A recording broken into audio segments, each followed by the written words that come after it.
Our July council meeting was spread over 2 nights this week, with the first night focused almost exclusively on the future of the Belle Park encampment.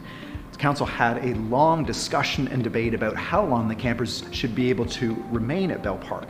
On the one hand, some councillors argued for a longer extension to allow more time to find different housing options. On the other hand, other councillors argued for a shorter extension because of a growing number of concerns and complaints from the surrounding neighbourhood. So in the end, council voted to allow the encampment to remain until the end of July, at which point a new drop-in cooling centre will be operational at Artillery Park, serving as a low-barrier shelter for Kingston's most vulnerable residents.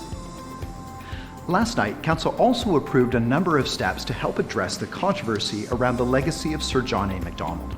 Now, council agreed that the statue of Macdonald in City Park should remain, but also approved a plan that would see both Indigenous and non-Indigenous community members come together to rewrite the scripts for the plaques both at the statue at City Park and by Engine 1095 in Confederation Park. Now, these new scripts would talk about both the good and the bad of Macdonald's legacy.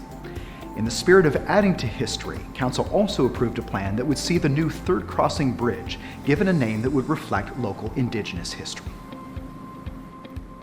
Finally, in the spirit of continued conversations in our community about anti-racism, council approved a plan to set up a new anti-racism community working group. Now, this working group would bring representatives from different sectors of our community together, not only to fight discrimination, but also to promote diversity and inclusion, and to work together to improve the outcomes for health, education, and criminal justice reform for our most marginalized communities.